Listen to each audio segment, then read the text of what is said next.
Hello everybody and welcome back to a lecture series. I am Ted, your host, and for this lecture we're going to begin our the last lecture block, the last instruction block in our series on world history, or at least the first part of world history.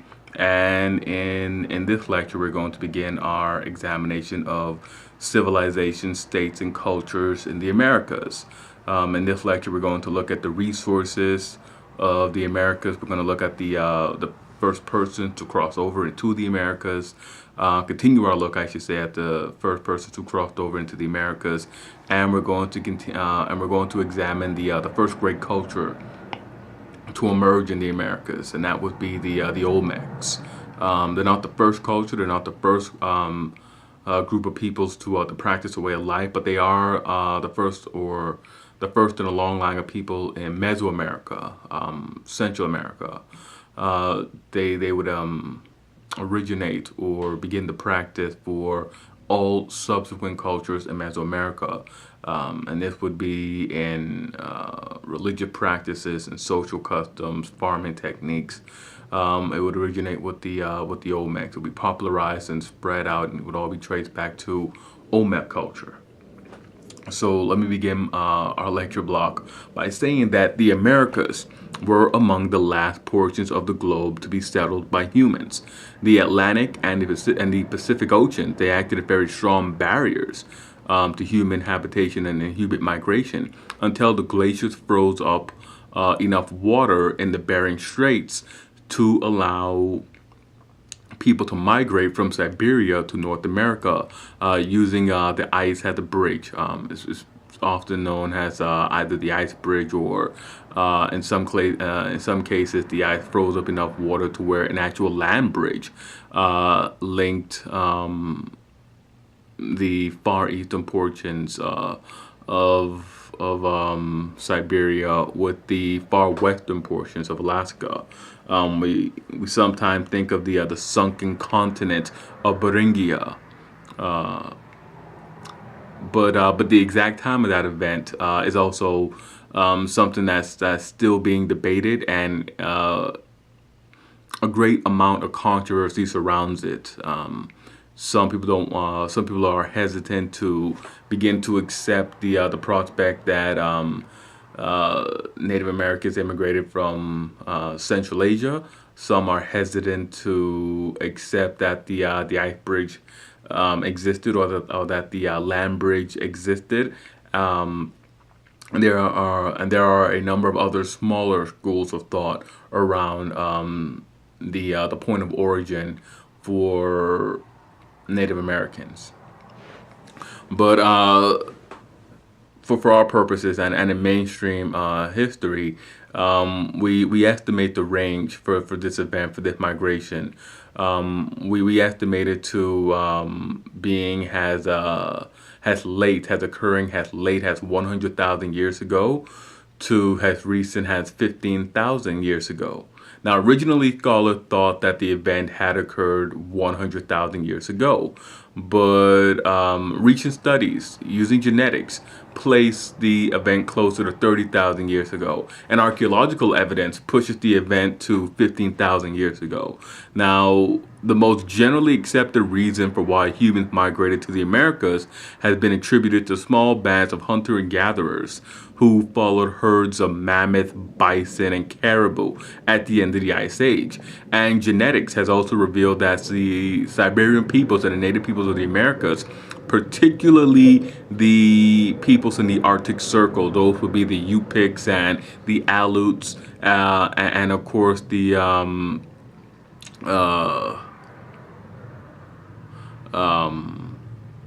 Inuits. They still maintain a lot of cultural ties with herding hunter gatherers in the far extreme of Eurasia. As a matter of fact, the Yupiks still maintain groups on both sides. There are North American Yupiks and Eurasian or Siberian Yupiks, all living in the Arctic Circle, all practicing the same culture and all speaking, if not related languages, then simply dialects of the same language. Now, the early Americans are known as Paleo Indians, Old Indians, or some textbooks and some scholars still refer to them as Amerindians, American Indians. These people, these old Indians, these Paleo Indians, they engaged in a nomadic hunter-gatherer lifestyle, foraging for plants, fishing, hunting, and sometimes even scavenging animal carcasses. Now, we know they had the skill set and the organization to hunt and kill huge animals like woolly camels and mammoths, and we know this because of kill sites. This would be the remains, the site where the animal was killed and the carcass butchered. Gradually, these early Americans moved throughout North America, traveling through Mesoamerica, and finally reaching South America. These nomads eventually began to plant the foods that grew, that they found growing around them in the wild.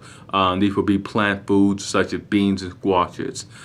Seeds have been found that hint at the cultivation of these crops beginning around 8,000 years ago. Around 6,500 BCE, avocados, beans, squash, chili peppers, and corn were being grown in the highlands of Mesoamerica. Corn at the time was only as large as your little finger.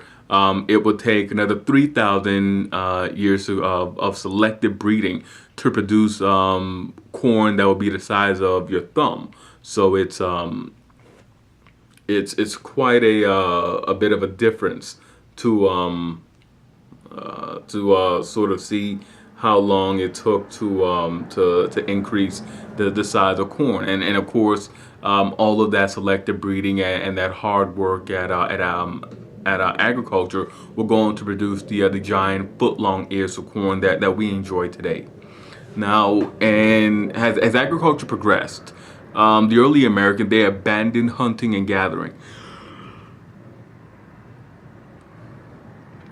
Well, I shouldn't say they abandoned. Hunting and gathering still played an important part for many native peoples in North America, but in Mesoamerica, they began to abandon hunting and gathering. They settled in central locations.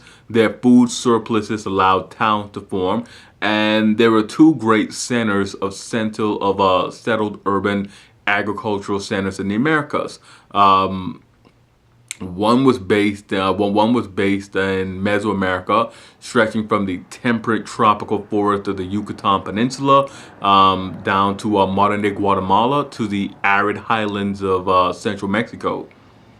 The second was the narrow strip of northwestern Peru, encompassing the high Andes Mountains and the coastal regions of the Pacific coast of Peru. Now, there would later on developed dense urban population, dense urban centers in the American Southwest and North America. But that would occur a bit later on. Roughly for this amount of time, at this point, the only two areas of urban settlement, of urban permanent population settlement, would be in the highlands of Mesoamerica and along the coast and the highlands of Peru. And again, the geographies and the natural resources of these two regions, they will come in to play a determining role in the development of cultures there. Now, Mesoamerica had two basic environments in central western Mexico. In central western Mexico, there is a high arid plateau, and this plateau is accompanied by cool valleys, and these valleys attracted settlers. To the east and south lay the lush grasslands and tropical forest of Mesoamerica. Now, most civilizations either originated in the highlands or the lowlands, with the exception of the Maya, and the Maya originated in both zones.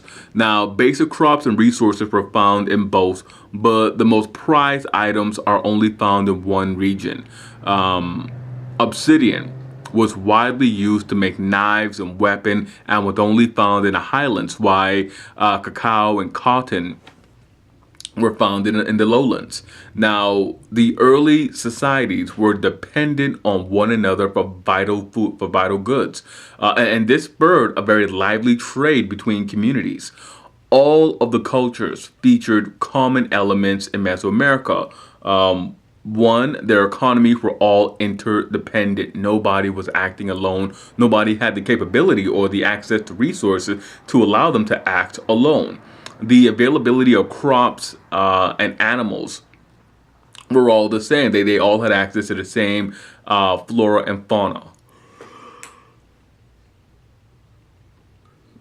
All of these communities, they farmed for corn. They farmed corn, beans, squash, and certain cultural practices, such as using glyphs to write, building pyramids topped with temples, similar calendars, and a ball game, a very similar ball game with a very important religious purpose. All of these cultures would practice human sacrifice. They would all develop paper made from bark and write on that. And they would all use cocoa beans as a form of money. And of course, they all worship the same pantheon of gods. And this pantheon, of course, included a feathered serpent god. Now, in South America, along that thin strip of northwestern Peru, there are two distinct geographic zones. In the second zone, as well, there are the western slopes of the Andes Mountains. I'm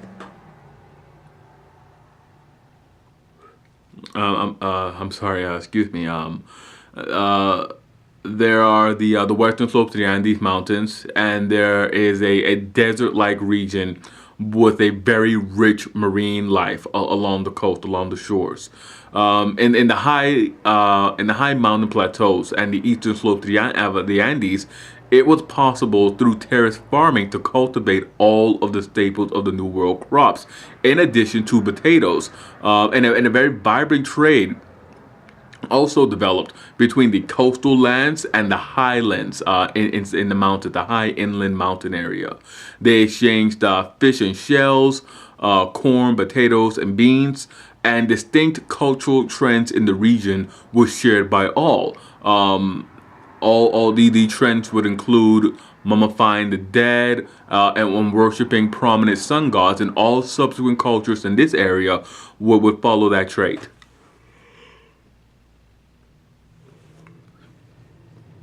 The cultures of the Americas developed later than other cultures around the world. And sometimes they did not even develop the same technologies as enjoyed by other cultures in the world. For example, none of the cultures in the Americas used the wheel for transportation. None of the cultures, none of the civilizations developed metalworking for tools and weapon making. They used stone tools instead. When they did develop metalworking, and what they did put their metalworking skills to use for was for decorative jewelry. You would find that they would have access to gold, and that they would smelt the gold and make either jewelry or cups, but they would not smelt any iron that they had available, or tin or copper that they had available to make weapons. The same way that iron and bronze weapons were prominent in the older culture, the culture that we examined, they did not use it for the same purpose. Obsidian, and some have argued that obsidian was a smarter choice because obsidian holds a sharper edge. You could do much more damage with obsidian, and you can make a lot of obsidian weapons with considerably less effort. So there are arguments for why they did not develop or why they did not use their metalworking skills for weapons. Now, the alphabets employed by these cultures, they never developed past the pictograph stage, and thus were never developed or never able to become as flexible as the other writing systems. There have been a number of theories and reasoning presented to why these discrepancies exist between the development of these civilizations in the Americas and civilizations and cultures in Africa and Eurasia. The best that we know of rest on environmental factors. The best argument that we know of for these discrepancies, they rest on environmental factors. In the case of the Americas, they point to the types of animals available for domestication and the types of crops available for domestication. Now, neither of which really explain why they did not develop, why they did not use their metalworking skills for iron or bronze production, and why they did not develop their written languages past the pictograph stage. But in terms of analyzing other discrepancies, and in particular discrepancies between population center sizes and resistance to disease, these are offered as explanations why. So there are over 200,000 species, known species of flowering plants, with humans eating only about a couple hundred of them. Of those, 12 account for 80% of the world's crops. They are wheat, corn, rice, barley, sorghum, soybeans, potatoes, manioc, also sweet potatoes, sugarcane, sugar beet, and bananas. Now, the most important categories of crops have been judged to be the cereals. Earlier theories had speculated that the Mediterranean, which is home to many of the domesticatable cereals, was predisposed to develop faster. Now, this plan does not. This idea does not pan out well under scrutiny, because China was only home to about 6 of those plants, of those domesticatable crops, and thrived and became highly advanced. Africa was home to 4, but still developed advanced civilizations, and the Americas was home to 2 domesticatable cereals. Now, animal domestication is also looked up at the possible reasoning for why cultures develop at a slower pace in some regions. There are 148 large animals capable of being domesticated. Of those, only 14 are described as well suited for domestication. Now, all others fail for a variety of reasons, like the inability to breed in captivity, diet, and of the 14, 9 are considered marginally suited for domestication. Now, the remaining are the cow, the sheep, the goat, the pig, and the horse. Bighorn sheep are native to North America, and the alpaca and the llama of South America were domesticated from the wild herds of vacuna. And the vacuna and thus the alpaca and the llama, they're all descendants of the woolly camel, but they all exist here as well, and native peoples, they had access to them. We will see a little later that the alpaca and the llama were utilized by South American peoples in the Andes, and we will also see that Native American groups, where the buffalo and the bighorn sheep were at, and deer and moose were at, they made use of these animals, and they came into close contact with these animals for months at a time, hunting them and tracking them. But that argument was and still is really used to highlight the immunodeficiencies of the Native Americans, has domesticating and living in close proximity to animals like the pig and the cow exposes humans to diseases. Now, throughout human existence, there have been 7 deadly infectious diseases, and infections have that have ravaged, and these infections have ravaged human population throughout the eras. These would be influenza, malaria, measles, the plague, cholera, smallpox, and tuberculosis. And they all come from domesticated animals. And these diseases, these infections, they spread from the domesticated animals to humans through herding contact and just the close proximity of living with these animals. Measles and smallpox, they originally came from cows. Influenza came from the pig. And these disease infections, they are most destructive when first introduced to a population. That is, that is generally described as the reason for the rapid collapse of native states after first contact. Diseases were brought in by Europeans during first contact. These diseases spread rapidly through the native populations. Now, with the Americas, it is believed that the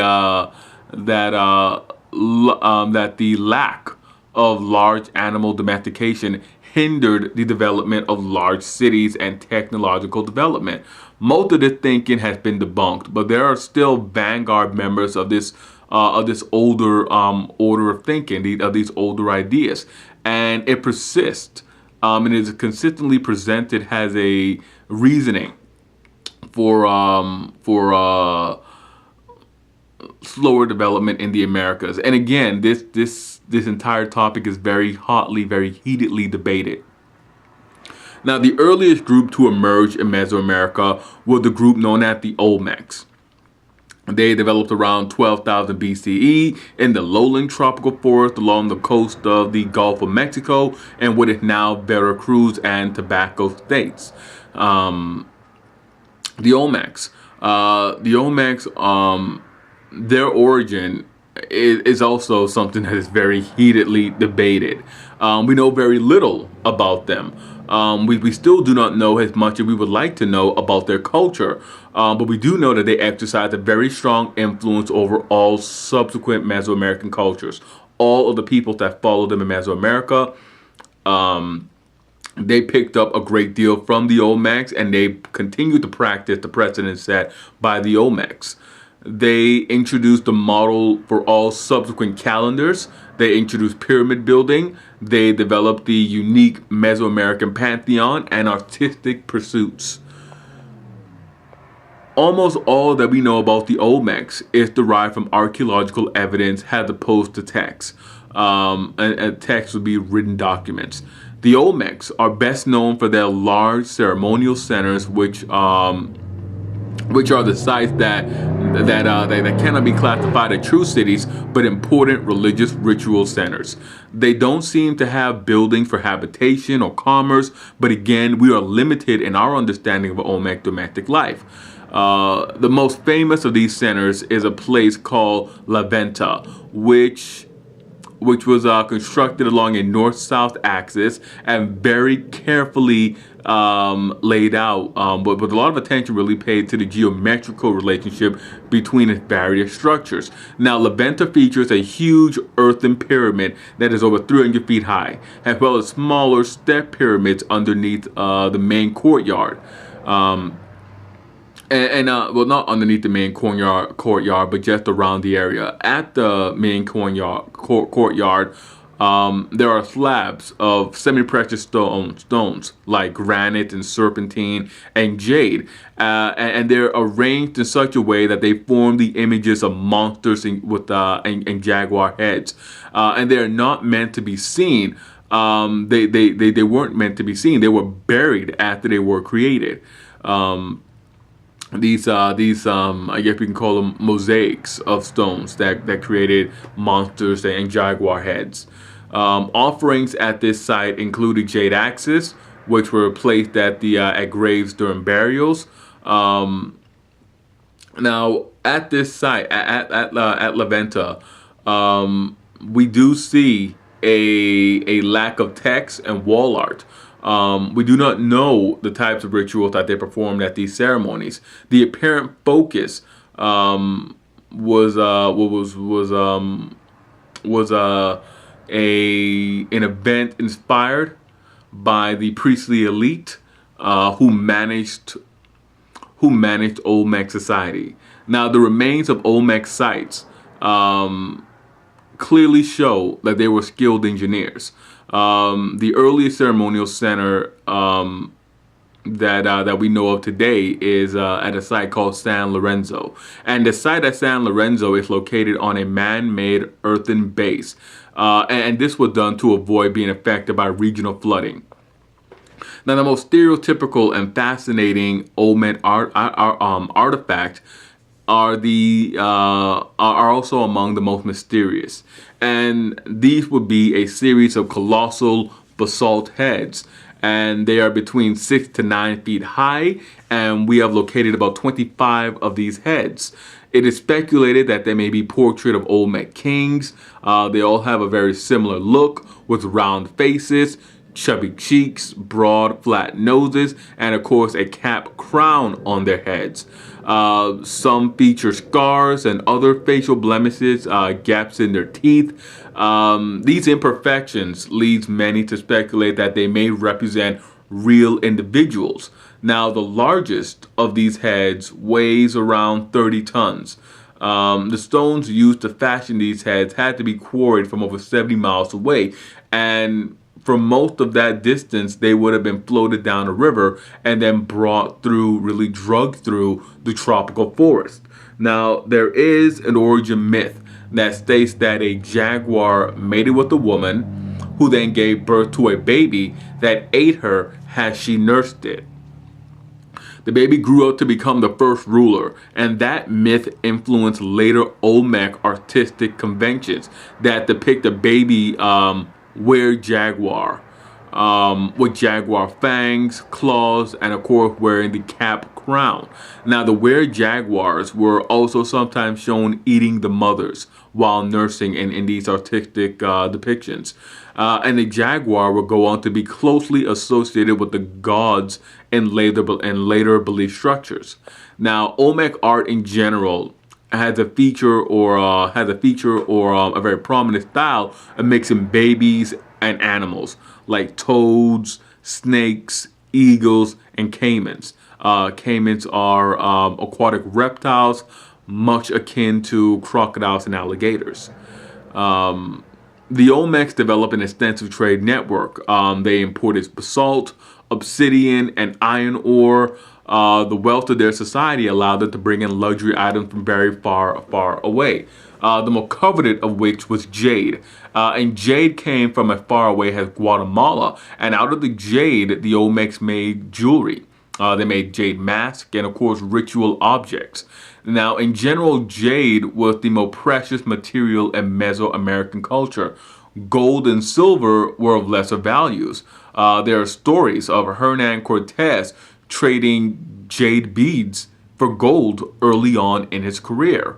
The Olmecs trade links certainly contributed to these cultural cultural homogeneity in Mesoamerica, and especially in terms of religion, with their half human, half animal features, the core myths, the religious symbols, and all subsequent Mesoamerican gods and deities being derived from the base Olmec pantheon or base Olmec structure. Now, the Olmecs also played a ceremonial ball game that spread throughout the region. And Olmec centers often have ball courts and clay figures of ball players have been found. By 600 BCE, the Olmecs created the first form of writing. And in Mesoamerica, it would lead to the continuation of this hieroglyphic system that would become the forerunner to the more famous Mayan glyph system. Now, Olmec hieroglyphs have not been deciphered. They are also credited, the Olmecs, they're also credited with establishing the first calendar in Mesoamerica, which they used to record various religious cycles and to determine the right date to hold religious services. Now, the Olmecs decline, and it's still a mystery for us why they decline. It is unknown. We do not know if there was a population collapse, a drifting away of people. We don't know if there was an invasion. We don't know if they lost control of the region militarily. We don't know if other people began to practice armed conflict, but for whatever reason they lost control of the region and they go into decline. But there is evidence to suggest that there was a severe depopulation, that is a mass exodus of Olmec centers.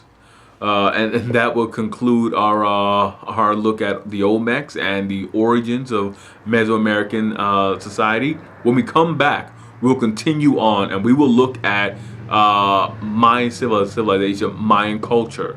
And we will do that when we come back. And as always, hit like, subscribe, and comment. Let me know what you thought about this lecture. Let me know what you thought about our beginning of our examination into American history.